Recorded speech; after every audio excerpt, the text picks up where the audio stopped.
চলো বন্ধুরা, রান্নাবান্না কমপ্লিট হয়ে গেছে। এখানে তো ঘর মুছছি। রান্নাবান্না কমপ্লিট হয়ে যাওয়ার পরেও তো কাজ থাকে বলুন। এই যে এখানে হচ্ছে এতগুলো বাসন, এগুলো মাজছিলাম আমি, বাসনগুলো মাজছিলাম আমি। তো ভাবলাম যে বাবা ভিডিও করছিলাম, তা ভিডিও তো করিনি, তার জন্য আবার দেখাতে আসলাম। এই যে বাসনগুলো মেজে রেখেছি, এগুলো ধোবো। কত বাসন দেখতে পাচ্ছেন বেসিংয়ে, দেখুন। এগুলো ধোবো, তারপরে এই কড়াই গ্যাস মুছবো। আর এদিকে আমি যেই শাড়ি বা যাই পরি আর কি কেচে দিই, কারণ পরিষ্কার থাকা ভালো, যাতে নেক্সট দিন পরতে গেলে কোনো কোনো না হয়, নোংরা না থাকে। আর সাদা জিনিস তো জানেন, যেদিন পরবেন সেদিনই নোংরা হয়ে যাবে। তো এইটাকে ধুয়ে সব ভাঁজ করে রাখবো। বিছনা ঝাড়া হয়ে গেছে। চলুন এবার রান্নাটা দেখিয়ে দিই।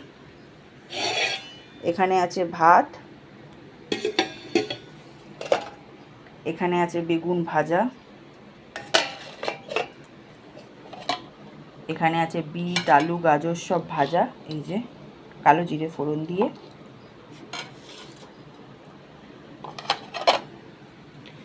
আর এখানে আছে হচ্ছে লাল লাল করে পাবদা মাছের ঝাল, দেখাতে পাচ্ছি, দেখতে পাচ্ছেন, একদম মাখা মাখা করে ঝাল ঝাল করে রান্না করেছি। এই যে একদম ঝোল রাখিনি বেশি। দেখা যাচ্ছে কেমন হয়েছে রান্নাগুলো জানাবেন। যার যার খেতে ইচ্ছুক ঝটপট করে চলে আসুন। সব কটা রান্নাই আজকে খুব সুন্দর হয়েছে। তাহলে তাড়াতাড়ি করে চলে আসুন, কে কে খাবেন। তাহলে তাড়াতাড়ি আসুন, তাড়াতাড়ি। সবাইকে নেমন্তন্ন করলাম, ঝটপট করে চলে আসুন। রান্নাগুলো কেমন হয়েছে জানাবেন কমেন্টের মাধ্যমে। তাহলে দেখাতে পারলাম বন্ধুরা, রান্নাবান্না কমপ্লিট। এখন যাব এই যে বাসন টাসন মাজবো, একটুখানি মুছবো, তারপরে মাথাটা ঘষতে হবে। কালকে তো দিয়েছি তেল, তেল না দিলে না চুলগুলো যেন কেমন হয়ে থাকে, রুক্ষ রুক্ষ। তেল দিলে একটু নরম থাকে চুলগুলো শ্যাম্পু করার পরে। তাহলে আমার ভিডিওগুলো কেমন লাগে ছোট্ট একটা কমেন্টের মাধ্যমে জানাবেন। লাইক কমেন্ট শেয়ার করতে ভুলবেন না। আর আমি হচ্ছে ছেঁড়া জামা প্যান্ট পরবো, কিন্তু পরিষ্কার পরবো, এই হচ্ছে। তো আমি যেই জামা প্যান্টগুলো পরি সেগুলো ধুয়ে দিই, তাতে জিন্সের প্যান্ট হোক, গেঞ্জি হোক, যেই জামা প্যান্ট পরে যাই সেগুলোও ধুয়ে দিই। এগুলো না ধুলে হয় না। ধরুন নেক্সট দিন আমি একটা ওই জিনিসটাই পরবো, তখন কি হবে বলুন তো, নোংরা থাকবে।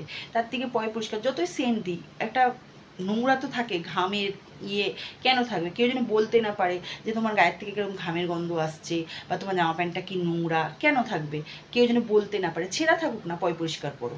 তো এই হলো কথা। আর তাহলে চলুন, টাটা বাই বাই সবাইকে। পাবদা মাছের ঝোল রান্না করলাম, খুবই সুন্দর, লাল লাল করে, সঙ্গে বিট আলু ভাজা আছে, গাজর আছে, বেগুন ভাজা আছে, ব্যাস।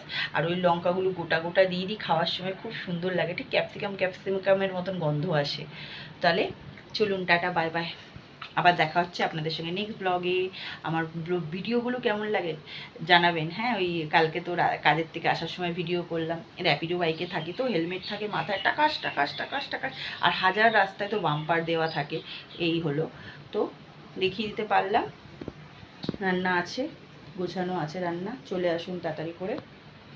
তাহলে টাটা সবাইকে, হ্যাঁ বাই। কাজ না করলে খাবো কি? কাজ করে তবেই খেতে পারবো, তাই না?